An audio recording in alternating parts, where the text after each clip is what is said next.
जय हिंद। अभ्यास online class के इस नए वीडियो में मैं कृष्णा आप सभी का स्वागत करता हूं। हम पढ़ रहे हैं दोस्तों खाद्य निरीक्षक भर्ती परीक्षा एग्जाम प्रिपरेशन और लगातार क्लास के माध्यम से हम समझ रहे हैं कि इसके सिलेबस के अकॉर्डिंग जो पॉइंट्स बताए गए हैं उन्हीं का प्रिपरेशन कर रहे हैं। तो हमारा आज का वीडियो दोस्तों छत्तीसगढ़ खाद्य सुरक्षा अधिनियम 2012 उसके अंतर्गत परिचय को हमने देख लिया है। तो अध्याय 1 के बारे में हम डिटेल से समझने वाले हैं इस वीडियो में। तो दोस्तों हमारा आज का क्लास का दोस्तों सीरीज जो है 17वां नंबर का है, तो इस वीडियो को शुरू से लास्ट तक ज़रूर देखिएगा। तो चलिए दोस्तों वीडियो स्टार्ट करते हैं। वीडियो काफ़ी लंबा होने वाला है तो लास्ट तक ज़रूर देखिएगा। तो चलिए वीडियो स्टार्ट करते हैं।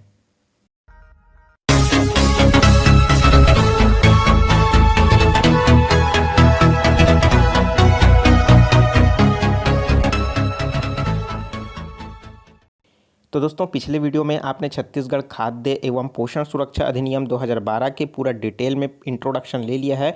कितने भाग हैं, कितने अध्याय हैं, कितनी धाराएं हैं, सभी के बारे में आपने जाना है कि कौन से अध्याय में किसका वर्णन है, कौन सी धाराओं में किसका वर्णन है। तो हम इस वीडियो में दोस्तों डिटेल से देखेंगे और चैप्टर वाइज इसको कंप्लीट करने की कोशिश करने वाले हैं। तो चलिए दोस्तों वीडियो देखते हैं। और सबसे पहली बात हम लोग देख लेते हैं, इसमें आपको थोड़ा सा रिवाइज करा देता हूँ। तो देखिए इसमें जो अध्याय 14 है, टोटल अध्यायों की संख्या कितना है, 14 है। और दोस्तों अगर इसमें पूछे जाए आपसे कि कुल धाराओं की संख्या कितनी है तो 34 है। ठीक है। और कितने अनुसूची है बोला जाएगा दोस्तों, तो आपको 2 अनुसूची आपको बताना होगा। ठीक है। इसमें कितने अनुसूची है, 2 अनुसूची है। तो चलिए अब बात कर लेते हैं इसके बारे में, जो है अध्याय 1 जो जिसके बारे में बताया गया है प्रारंभिक। ठीक है। जिस तरीके से क्या होता है दोस्तों, हमने संविधान पढ़ा है तो संविधान आप भी पढ़े होंगे। तो संविधान का जो पहला धारा कहता है, अर्थात पहला अनुच्छेद कहता है कि उसका नामकरण, ठीक है, जो भारत है वो इंडिया है, इंडिया अर्थात भारत होगा। इसी तरीके से इसमें भी रखा गया है संक्षिप्त नाम एवं विस्तार एवं प्रारंभ के बारे में। ठीक है। तो दोस्तों उपभोक्ता संरक्षण जो है, साथ ही साथ दोस्तों उसके अंतर्गत जो आने वाला है छत्तीसगढ़ खाद्य एवं पोषण सुरक्षा अधिनियम 2012, जिसमें राज्य के निवासियों के लिए खाद्यान्न की पर्याप्त मात्रा तथा अक्षय आहार की अन्य आवश्यकताओं की पहुंच सुनिश्चित कराने हेतु एवं समाज जनक जीवन यापन करने के लिए सदैव उचित मूल्य पर खाद्य तथा आहार सुरक्षा उपलब्ध कराने एवं उससे संबंध में एवं अनुषंगिक विषयों हेतु अधिनियम जो तैयार किया गया है छत्तीसगढ़ की ओर से, वह भारत गणराज्य के 63वें वर्ष में छत्तीसगढ़ विधानमंडल द्वारा निम्नलिखित रूप से जो है अधिनियमित किया गया है। ठीक है। जो कि पूरी तरीके से अधिनियम 2012 के नाम से जाना जाएगा, यह बताया गया है धारा 1 में। ठीक है। तो धारा 1 कहता है दोस्तों, जिसमें छत्तीसगढ़ का यह जो नियम है वो छत्तीसगढ़ खाद्य एवं पोषण सुरक्षा अधिनियम 2012 के नाम से जाना जाएगा। और यह पूरी तरीके से सिर्फ और सिर्फ छत्तीसगढ़ के जितने भी हिस्से हैं उसमें जो है ये लागू होगा, छत्तीसगढ़ से बाहर ये लागू नहीं होगा। यह ऐसी तारीख में प्रवृत्त होगा जिसमें राज्य सरकार राज्य पत्र में अधिसूचना द्वारा नियत रखे तथा इस अधिनियम के विभिन्न प्रावधानों के लिए विभिन्न तारीखें नियत किया जा सके। तो ऐसा इसमें कुछ नहीं है। तो इसमें पूरी तरीके से दोस्तों ये जो है लागू हो चुका है और संपूर्ण छत्तीसगढ़ में ये अभी भी लागू है। ठीक है। तो किस में बताया गया है दोस्तों, धारा 1 में बताया गया है। अब बात कर लेते हैं धारा 2 की, जिसमें परिभाषाओं के बारे में वर्णन किया गया है। तो मैं छोटी छोटी इसमें जो परिभाषाएं दी गई है उन सबको बता लेता हूं, क्योंकि यहाँ से प्रश्न पूछा जा चुका है। ठीक है। तो देखिए अब आंगनबाड़ी किसे कहते हैं। आंगनबाड़ी से अभिप्राय है कि भारत सरकार की एकीकृत बाल विकास योजना के अंतर्गत, किसके योजना के अंतर्गत दोस्तों, बाल विकास योजना के अंतर्गत। आंगनबाड़ी किस योजना के तहत चलता है, बाल विकास योजना के अंतर्गत, क्योंकि इसका भी अलग अलग धाराएं हैं, सेक्शन है, तो उसको देखना पड़ेगा अगर अब, लेकिन वहां से प्रश्न नहीं आएंगे। ठीक है। अब आपको धारा याद रखने की जरूरत नहीं है बाल विकास योजना का। उसके अंतर्गत जो धारा 4 है और धारा 5 है, उसके अंतर्गत जो बताया गया है उनमें मिलने वाली सेवाएं एवं बाल की देखभाल है और उसके विकास है, उन सभी को ही क्या कहा जाता है, उसे ही आंगनबाड़ी कहा जाता है। इसमें दोस्तों पूरी तरीके से देखभाल किया जाता है, उसमें अलग से बहुत ही कम चीज़ में, कम रेयर केस में ही पढ़ाया जाता है। ठीक है। तो प्रारंभिक जानकारी के लिए ही उनको शिक्षा दी जाती है। मेन बात होता है आंगनबाड़ी में कि उनका देखभाल एवं विकास पर क्या करना है, केंद्रित करना होता है। ठीक है। अब बात कर लेते हैं अंत्योदय परिवार। जब भी दोस्तों मैं आगे चल के अंत्योदय परिवार बोलूँगा, उससे अभिप्राय आपका क्या होना चाहिए कि दोस्तों इससे कि धारा 3 के अंतर्गत जो पात्रता प्रयोजन है उसमें धारा 15 के अवधारा उपधारा, ठीक है, ये उपधारा है, उपधारा के अधीन इस स्वरूप को पहचाना किए गए हैं। तो मतलब कहीं ना कहीं दोस्तों गरीबी रेखा के नीचे जो आते हैं उन्हें ही क्या कहा जाता है, अंत्योदय परिवार कहा जाता है। ठीक है। लेकिन अगर हम लोग देखें प्रशासनिक तौर पर इसी तरीके से दोस्तों इसमें डिफाइन किया गया है धारा 3 में और धारा 15 में, ठीक है। जब मैं आगे बताऊंगा तो आपको पता चल जाएगा कि अंत्योदय परिवार किसे कहा जाता है, ठीक है, डिटेल में आपको समझ आ जाएगा। अब बात कर लेते हैं आश्रम। तो आश्रम से अभिप्राय क्या होता है कि राज्य सरकार अर्थात, ठीक है, उनके सहायता के लिए प्राप्त किसी संस्था द्वारा संचालित आवासीय स्कूल मान सकते हैं, ठीक है। आवासीय स्कूल हो गया, वृद्धाश्रम हो गया, ठीक है। और क्या होता है दोस्तों, जो अनाथ होते हैं अनाथालय, तो इन सभी को ही क्या कहा जाता है, आश्रम के नाम से इंटीग्रेट किया गया है, ठीक है। अब बात कर लेते हैं केंद्र सरकार। जब भी केंद्र सरकार जो शब्द आता है तो भारत सरकार से अभिप्रेत होता है, ठीक है। भारत सरकार को ही केंद्र सरकार के नाम से जाना जाएगा। राज्य सरकार के नाम से अगर बोलूँ तो छत्तीसगढ़ सरकार छत्तीसगढ़ के लिए हो जाएगा, आंध्र प्रदेश के लिए बोलूँगा तो आंध्र प्रदेश सरकार हो जाएगा, उत्तर प्रदेश बोलूँ तो उत्तर प्रदेश सरकार हो जाएगा, ठीक है। तो वो क्या हो जाएगा, केंद्र सरकार से अभिप्राय है भारत सरकार से है, जहाँ पास जो दिनांक है 9 जनवरी 2013 को राज्यपाल से अनुमति प्राप्त एवं छत्तीसगढ़ राजपत्र का जो असाधारण पत्र राजपत्र है उसमें दिनांक 18 जनवरी 2013 को पृष्ठ 35, 36, 33 में जो है प्रकाशित किया गया है, ठीक है। उसके तहत दोस्तों इसमें जो है छत्तीसगढ़ खाद्य सुरक्षा संशोधन अधिनियम 2013 क्रमांक 30 सन 2013 धारा 2 का है द्वारा 12/8/2013 से प्रभावी है। और साथ ही साथ इसमें जो है पूर्व की उपधारा एक निम्न प्रकार थी, ठीक है। कौन कौन से निम्न प्रकार थी यहाँ पास आप देख सकते हो, ठीक है। तो ये जो है दोस्तों छत्तीसगढ़ खाद्य सुरक्षा अधिनियम 2012 और क्रमांक 5 सन 2013, चूँकि हम इसी को ही पढ़ रहे हैं और यही कहलाएगा। चूँकि ये किसके अंतर्गत आता है दोस्तों, तो ये आता है धारा 2 के अंतर्गत जो आता है छत्तीसगढ़ खाद्य सुरक्षा केंद्र सरकार के अधीन। नहीं तो ऊपर मैं आपको दिखा देता हूँ, ऊपर का हेडलाइन देख सकते हो आप, छत्तीसगढ़ खाद्य एवं पोषण सुरक्षा अधिनियम 2012 क्रमांक 5 सन 2013, ठीक है। और इसी को ही हम क्या कर रहे हैं दोस्तों, यहाँ पास जो है अभी पढ़ रहे हैं, इसी के तहत जो धाराएं आ रही है इसी के अंतर्गत ही आ रहा है, ठीक है। अब देखिए, तो इसमें छत्तीसगढ़ खाद्य एवं पोषण सुरक्षा अधिनियम जो 2012 है उसके तहत जो केंद्र पूल है, इस शब्द का अर्थ क्या है, तो केंद्र पूल जो शब्द है उसके अंतर्गत जो भंडारित करके रखते हैं न्यूनतम समर्थन मूल्य पर संचालन के माध्यम से राज्य सरकार एवं एजेंसियां द्वारा जो प्राप्त है वही है, ठीक है। उसी तरीके से दोस्तों जिलाधीश शब्द का अर्थ क्या होता है कि आवश्यक वस्तु अधिनियम 1995, ठीक है। इन सब के बारे में हम पढ़ेंगे। आवश्यक वस्तु अधिनियम 1995 भी हमने नहीं पढ़ा है तो अब पढ़ेंगे, आपको पता चल जाएगा इसके बारे में, ठीक है। बहुत सी जानकारी इसमें भी बताया गया है, यहाँ से भी प्रश्न पूछता है, सिलेबस में है, ठीक है। उसी के तहत जो है यह परिभाषित किया गया है। अब बात कर लेते हैं निराश्रित व्यक्ति। भाई जिनका आश्रय नहीं होता है वही तो क्या कहलाता है, निराश्रित व्यक्ति।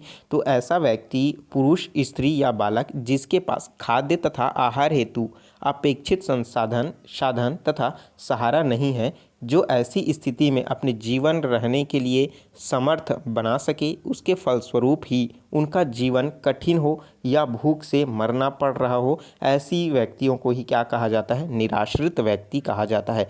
जिन पर आश्रय की कोई स्थिति ना होती है उसे ही क्या कहा जाता है, निराश्रित व्यक्ति कहा गया है। अब बात कर लेते हैं, अब बात बताया गया है आपदा। आपदा का अर्थ होता है ऐसा आपदा प्रबंधन अधिनियम 2005 जिसके अंतर्गत धारा 2 में इसको परिभाषित किया गया है, ठीक है। तो आपदा मतलब तो आप समझ ही चुके हो, प्राकृतिक रूप से आने वाली घटनाएं वही क्या कहलाती है, आपदा कहलाता है। जैसे बाढ़ हो गया, ठीक है, सूखा हो गया, बहुत तेज मानसून हो गया, तूफान आ गया, ठीक है। तो ये क्या है, प्राकृतिक आपदाएं हैं, ठीक है। अब बात कर लेते हैं पात्र परिवार। ऐसे पात्र परिवार मतलब क्या होता है, जो योग्य है, योग्य परिवार, योग्य नहीं कहा जाए, मतलब उस चीज़ के लिए पात्र हैं, ठीक है। तो वो क्या कहलाएगा, पात्र परिवार। जो अंत्योदय परिवार में या फिर प्राथमिक परिवार में या फिर सामान्य परिवार में सम्मिलित होने की जो क्राइटेरिया है उसको कंप्लीट करते हैं, उसको क्या कहा जाएगा, पात्र परिवार के नाम से जाना जाएगा। जब भी मैं आगे कोई भी चीज़ बोलूँ पात्र परिवार तो आप समझ लेना कि वो व्यक्ति क्या होगा, या फिर वो परिवार अंत्योदय परिवार वाला होगा, या फिर प्राथमिक परिवार वाला होगा, या फिर सामान्य परिवार होगा, ठीक है। अब बात कर लेते हैं अपवर्जित परिवार। तो अपवर्जित परिवार से अभिप्राय है दोस्तों कि परिवार का इस अधिनियम के अधीन किसी पात्रता के लिए पात्र नहीं होते हैं, तो वो क्या कहलाता है, अपवर्जित परिवार। मतलब कहीं ना कहीं वो क्या है, अगर गरीबी रेखा है तो भैया इनकम क्राइटेरिया है, तो अगर इनकम बहुत ज़्यादा है या सरकारी नौकरी में उनके फैमिली में, तो कहीं ना कहीं गरीबी रेखा में आएंगे क्या, नहीं। तो ये वो किस में आ जाएंगे दोस्तों, आप मतलब वो क्या किस में आ जाएंगे, अपवर्जित परिवार में, ठीक है, अपवर्जित परिवार के अंतर्गत वो आ जाएंगे। अब बात कर लेते हैं उचित मूल्य की दुकान। जब भी मैं बोलूं उचित मूल्य की दुकान तो आप समझ जाना कि मैं किसके बारे में बात कर रहा हूं। सार्वजनिक वितरण प्रणाली में जो खुले हुए दुकान है उसके बारे में, जहां पास आप अपना राशन कार्ड ले जाते हैं, जहां पास वहां पास आपको जो है खाद्यान्न मिलता है गवर्नमेंट वाला, वो क्या कहलाता है, आपका उचित मूल्य की दुकान कहलाता है, जिसे सार्वजनिक वितरण प्रणाली दुकान के नाम से भी जाना जाता है। तो दोस्तों उचित मूल्य की दुकान से भी प्रेरित है कि लक्षित सार्वजनिक वितरण प्रणाली के अंतर्गत राशन कार्ड धारकों को आवश्यक वस्तु अधिनियम 1955 के तहत जो है धारा 3 के अंतर्गत जो है इसको बताया गया है, जहां पास जो है खाद्यान्न मिलता है। अब बात कर लेते हैं खाद्यान्न। मैंने बोला खाद्यान्न, तो खाद्यान्न से अभिप्राय क्या है कि जहां जो चावल, गेहूं, मोटे अनाज एवं अन्य सम्मिश्र जो गेहूं आटा है वो शामिल है, तो यही क्या कहलाता है, खाद्यान्न कहलाता है। ठीक है, तो इसमें नमक, शक्कर, मीठी तेल, दाल ये सब नहीं आएंगे। ठीक है, तो खाद्यान्न में क्या आएगा आपका, चावल, गेहूं, मोटे अनाज एवं गेहूं का आटा, ये सब किस में आ जाएंगे, खाद्यान्न में आ जाएगा। अब बात कर लेते हैं सामान्य परिवार। ऊपर में हमने देखा जो प्राथमिक परिवार है, अंत्योदय परिवार है, सामान्य परिवार। तो सामान्य परिवार वे होते हैं दोस्तों जो ना तो अंत्योदय परिवार में होते हैं और ना ही प्राथमिक परिवार में है, ना ही क्या होते हैं वो अपवर्जित परिवार में होते हैं। अर्थात दोस्तों ना तो एकदम गरीबी में आते हैं, ना तो दोस्तों गरीबी से थोड़ा ऊपर में आते हैं, और ना तो दोस्तों एकदम हाई लेवल में आते हैं। तो वो क्या होते हैं, मीडियम लेवल के जो परिवार होते हैं, सामान्य जनरल फैमिली। ठीक है, तो वो क्या कहलाते हैं, सामान्य परिवार के अंतर्गत आते हैं। ठीक है, कहीं ना कहीं इन व्यक्तियों को दोस्तों राशन कार्ड में अभी वर्तमान में कितना रुपए किलो के हिसाब से चावल मिलता है, इन सब के बारे में हम देखेंगे अनुसूची में। ठीक है, इनके बारे में किस में बताया गया है, अनुसूची में बताया है। अब बात कर लेते हैं आवासहीन व्यक्ति। आवास मतलब क्या होता है, रहने का स्थान, हीन मतलब नहीं है, और व्यक्ति मतलब ऐसा व्यक्ति जिसके पास रहने के लिए जगह नहीं है, वो क्या कहलाएगा, आपका आवासहीन व्यक्ति कहलाएगा। तो आवासहीन व्यक्ति से अभिप्रेत है कि ऐसा व्यक्ति जिसके पास घर नहीं है तथा जो ऐसे सड़क किनारे, पटरियों या फिर अन्य खुले प्रांगण में रहते हैं, जिनमें आवासहीनों या भिखारियों के लिए बने आश्रय या ऐसे अन्य स्थलों में निवास करने वाले व्यक्ति जो है इसमें शामिल होते हैं, आवासहीन व्यक्ति कहलाते हैं। ठीक है, चल अब बात कर लेते हैं छात्रावास के बारे में। ठीक है, तो छात्रावास को आपको डिटेल में बताने की ज़रूरत नहीं है, आप तो जानते ही हैं। ठीक है, तो ऐसा छात्रावास से अभिप्रेत है जहां राज्य सरकार अथवा शासकीय सहायता प्राप्त किसी संस्था द्वारा छात्रों हेतु संचालित किया जाने वाला आवासीय सुविधा है। मतलब उसके शिक्षा को ध्यान में रखते हुए वहां पास आवासीय सुरक्षा की दृष्टि से आवास बनाया गया है, वही क्या कहलाता है, छात्रावास कहलाता है। ठीक है, और छात्रावास का जो इंचार्ज होता है उसको क्या बोला जाता है, छात्रावास वार्डन या फिर सुप्रिटेंडेंट या फिर दोस्तों छात्रावास अधीक्षक कहलाता है। ठीक है, जो कि तृतीय श्रेणी के वर्ग में आते हैं। इनकी जो है भर्ती अभी होने वाली है बहुत जल्दी, तो इसका भी हम प्रिपरेशन देखेंगे कि बहुत हो सके तो जल्दी आएगा वैकेंसी, तो काफ़ी अच्छा रहेगा। ठीक है, चलिए देखते हैं नेक्स्ट पॉइंट जो इसमें है, स्थानीय निकाय। स्थानीय निकाय मतलब क्या होता है दोस्तों, जिस एरिया में आप रहते हैं उसी के आसपास की जो कर्मचारी होते हैं सरकार के, वही क्या कहलाएंगे, आपका स्थानीय निकाय कहलाएंगे। ठीक है, तो ये क्या हो जाएगा आपके लिए, अगर आप गांव में रहते हैं तो गांव में क्या कहलाएगा, आपका सरपंच, पंच। ठीक है, तो ये क्या हो जाएगा, ग्राम सेवक, ये सभी स्थानीय निकाय आते हैं। लेकिन खाद्यान्न में के अंतर्गत क्या हो जाएगा दोस्तों, जैसे पंचायत है, नगरीय निकाय है, जिला बोर्ड छावनी है, नगर नियोजन अधिकारी है, अन्य कोई निकाय है, चाहे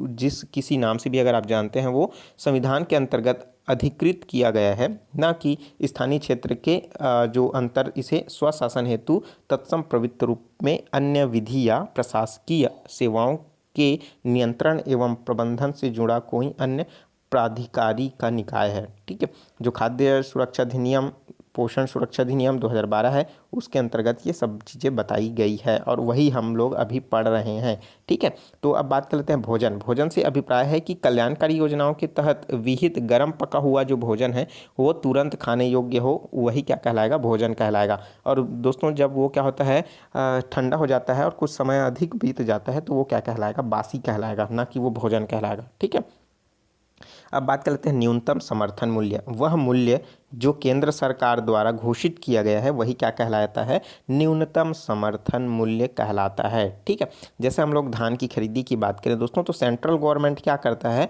धान खरीदी के लिए इस धान की रेट जो है इतना है, जैसे क्या होगा 1860 रुपया हो गया, है ना। तो 1800 क्या हो जाएगा, 60 रुपये रखा गया है प्रति क्विंटल। भले तो उसको बढ़ा करके, और ये नहीं क्या है, न्यूनतम समर्थन मूल्य है, इतना तो केंद्र सरकार है वो दे रहा है, लेकिन राज्य सरकार क्या कर रहा है, इसमें 2500 रुपये दे रहा है। ठीक है, तो कहीं ना कहीं दोस्तों ये क्या हो जाएगा, 2500। ठीक है, तो ये क्या हो जाएगा, प्रति क्विंटल के हिसाब से दे रहा है। तो न्यूनतम समर्थन मूल्य क्या है, जो केंद्र सरकार देता है वही न्यूनतम समर्थन मूल्य कहलाता है। ठीक है, देखिए केंद्र सरकार द्वारा घोषित सुनिश्चित मूल्य जिस पर केंद्रीय पूल अथवा राज्य पूल के लिए केंद्र सरकार अथवा राज्य सरकार और उसकी एजेंसी द्वारा किसानों को खाद्यान्न की खरीदी की जाती है, वो क्या कहलाता है, न्यूनतम समर्थन मूल्य कहलाता है। ठीक है, समझ आ गया। अब देखते हैं गैर अधिसूचित क्षेत्र, ऐसा सूचित क्षेत्र जिसमें क्या होना चाहिए दोस्तों, पूरी तरीके से एसटी एससी का जो है वर्चस्व ना हो, उस एरिए को क्या कहा जाता है, गैर अधिसूचित क्षेत्र। अर्थात दोस्तों जो है राज्यपाल और राष्ट्रपति द्वारा जिस एरिए को बताया गया है कि यह क्षेत्र अनुसूचित है, तो यह क्या कहलाएगा, वहाँ पास कुछ एक्स्ट्रा बेनिफिट्स वहाँ पास दिए जाएंगे सेंट्रल गवर्नमेंट की ओर की से, राज्य सरकार की गवर्नमेंट की ओर से। ठीक है, तो ये क्या कहलाएगा दोस्तों, गैर अधिसूचित क्षेत्र। ठीक है, सॉरी जस्ट अपोजिट हो गया। ठीक है, मतलब जिस एरिया को बताया गया जाएगा वो क्या कहलाएगा, अधिसूचित क्षेत्र, और जिसको नहीं बताया जाएगा उसको क्या कहा जाएगा, गैर अधिसूचित क्षेत्र कहलाएगा। ठीक है, थोड़ा इसमें सुधार कर लीजिएगा। अब देखते हैं अधिसूचना। अधिसूचना क्या होता है दोस्तों, जब सेंट्रल गवर्नमेंट हो या फिर राज्य गवर्नमेंट हो, वो क्या करता है, अपना राजपत्र जारी करता है, वही क्या कहलाता है, अधिसूचना कहलाता है। अब बात कर लेते हैं अन्य कल्याणकारी योजना। तो मतलब जितने भी कल्याणकारी योजना होती है, जितना भी वितरण प्रणाली से संबंधित होती हैं योजनाएं, खाद्यान्न से हो, भोजन से हो, तो इन सबको क्या कहलाएगा, कल्याणकारी योजना के अंतर्गत रखा गया। अब देखते हैं विशेष रूप से कमजोर सामाजिक समूह, इस शब्द का अभिप्राय क्या है कि राज्य सरकार द्वारा धारा 3 के अंतर्गत इस रूप में पहचाना जा सकेगा। निःशक्त व्यक्ति, निःशक्त व्यक्ति क्या है, जिसका समान अवसर, अधिकारों का संरक्षण और पूर्ण भागीदारी अधिनियम 1955 के अधीन निःशक्त रूप से परिभाषित इसको किया गया है, वही क्या कहलाएगा, निःशक्त व्यक्ति। मतलब कहीं ना कहीं वो किसी कार्य को करने के लिए क्या है, निःशक्त है, तो वो क्या कहलाएगा दोस्तों, निःशक्त व्यक्ति कहलाएगा। अब बात कर लेते हैं विहित। विहित से अभिप्राय क्या है दोस्तों, जो अधीन बनाए गए नियमों द्वारा विहित किया गया हो, तो वो क्या कहलाएगा, आपका विहित कहलाएगा। प्राथमिकता वाले परिवार, मतलब प्राथमिकता वाले परिवार मैंने ऊपर में बताया था दोस्तों, सामान्य परिवार। अब प्राथमिकता परिवार किस में आ गया, जिसके अंतर्गत जो है धारा 15 के अंतर्गत डिटेल में इसके बारे में बताया गया है। ठीक है, तो यहाँ तक आपको अच्छे तरीके से समझ आ रहा होगा दोस्तों कि बहुत सारे ऐसे प्रशासनिक शब्द हैं जहाँ से आपको समझ नहीं आ रहा होगा, उसके तरीके से इसमें जो है परिभाषा करके बताया गया है। देखिए अब बात कर लेते हैं पक्का कार्ड। पक्का कार्ड क्या होता है कि ऐसे मकान जिनका छत जो है सीमेंट या कंक्रीट से निर्मित हो, तो उसको एक कार्ड प्रोवाइड किया जाता है गवर्नमेंट की ओर से, वो क्या कहलाता है, पक्का कार्ड होता है। ठीक है, उसे ही पक्का कार्ड के नाम से जाना जाता है। बहुत सारे अभी जो हैं इनके बारे में नहीं जानते। ठीक है, तो पक्का कार्ड के बारे में बहुत सारे गाँव के लोग हैं जो हैं और शहर के लोग हैं नहीं जानते हैं। अब बात लेते हैं राशन कार्ड। तो राशन कार्ड के बारे में लगभग 100% लोग जो है जानते हैं कि ये क्या होता है। तो दोस्तों लक्षित जो सार्वजनिक वितरण प्रणाली है, उसके अधीन उचित मूल्य की दुकानों से आवश्यक वस्तु क्रय हेतु राज्य सरकार द्वारा एक आदेश या प्राधिकार के अधीन जारी किया गया एक दस्तावेज होता है, जिसे ही राशन कार्ड के नाम से जाना जाता है, जहाँ पास सारी जो जानकारियाँ हैं अवेलेबल होती है। अर्थात वहाँ पास खाता धारक कौन है, मतलब और उसके साथ कौन कौन से उनके परिवार के सदस्य मिले हुए हैं, उनके में किसका किसका नाम है, राशन कार्ड का नंबर कितना है, और उसमें कब से कब तक पूरी ब्यौराएँ जो है वहाँ पास लिखी जाती हैं, जो वो राशन लेते जाते हैं, कब लिया गया है, डिटेल में दिया जाता है। ठीक है, अब बात कर लेते हैं अनुसूची क्षेत्र। मैंने ऊपर में बताया जो दोस्तों वो क्या है, गैर अनुसूचित क्षेत्र। तो इसमें अधीन के साथ जो है दोस्तों संलग्न अनुसूची को ही अनुसूची क्षेत्र कहा जाता है। ठीक है, जो अनुसूची के अंतर्गत आने वाले जो स्थान हैं उन्हें अनुसूचित क्षेत्र, इसके बारे में डिटेल में आपको संविधान में पढ़ने को मिलेगा। ठीक है, तो इसको इनका जो निर्माण है उस क्षेत्र को अनुसूचित क्षेत्र में डिसाइड रखना है कि नहीं रखना है, इसका निर्णय कौन करता है, इन सब के बारे में आपको संविधान में पढ़ने को मिलेगा। ठीक है, अनुसूचित क्षेत्र से अभी प्रेरित है। देखिए, अनुसूची ऊपर का है और नीचे का क्या है, अनुसूचित है। ठीक है, आप इस चीज़ को ध्यान रखिए। जो केंद्र सरकार द्वारा इस रूप में क्या करता है, अधिसूचित करता है, वो क्या कहलाएगा, अनुसूचित क्षेत्र। और अनुसूचित क्षेत्र क्या है, जो अधिनियम के साथ संलग्न होता है, वो उसे क्या कहलाता है, अनुसूची क्षेत्र कहलाएगा। ठीक है, अब बात कर लेते हैं योजना। तो जितने भी प्रावधान हैं, योजना है, वो चलता है वही योजना है, इसको बताने की ज़रूरत तो बिल्कुल भी नहीं है। अब बात कर लेते हैं राज्य सरकार। तो राज्य सरकार से अभिप्राय है, जो छत्तीसगढ़ सरकार है वो राज्य सरकार है। राज्य पूल से अभिप्राय क्या है कि वह अधिनियम जो प्रावधानों के क्रियान्वयन हेतु छत्तीसगढ़ पूल से अलग राज्य अपार्जित एवं संसाधित खाद्य सामग्रियों का भंडारण करता है, वो क्या कहलाता है, राज्य पूल कहलाता है। मतलब कहीं ना कहीं भंडारण करते हैं उसे ही राज्य पूल कहते हैं। ऊपर मैंने थोड़ा सा और इसके बारे में बताया था। अब बात कर लेते हैं लक्षित सार्वजनिक वितरण प्रणाली। मतलब कहीं ना कहीं टारगेट बना करके जो काम किया जाता है, तो वही क्या कहलाएगा, आपका लक्षित सार्वजनिक वितरण प्रणाली के नाम से जाना जाएगा। ये अभिप्रेत है कि उचित मूल्य की दुकानों के माध्यम से राशन कार्ड धारकों को आवश्यक वस्तुएं वितरित करने हेतु बनाई गई प्रणाली होती है। ठीक है, तो इसके अंतर्गत एक और होता है निगरानी समिति, जो हर चीज़ में क्या करता है, निगरानी करता है। अब भाई निगरानी समिति है क्या, तो इससे अभिप्राय है कि अधिनियम के अंतर्गत समस्त योजनाओं एवं क्रियान्वयन के हेतु धारा 24 के अंतर्गत गठित एक समिति है। हम पढ़ने वाले हैं धारा, जब 24 पढ़ेंगे ना हम, तो इसमें हम देखेंगे कि निगरानी समिति जो है इसमें किस तरीके से अपना काम जो है करता है। ठीक है, तो निगरानी समिति जो है दोस्तों आपको ऊपर देखने को मिलेगा। चलिए, उसमें एक पॉइंट है, उसको मैं बता देता हूँ। शब्द एवं अभिव्यक्तियों जो यहाँ परिभाषित नहीं है। ठीक है, किसमें परिभाषित नहीं है, शब्द एवं अभिव्यक्तियाँ।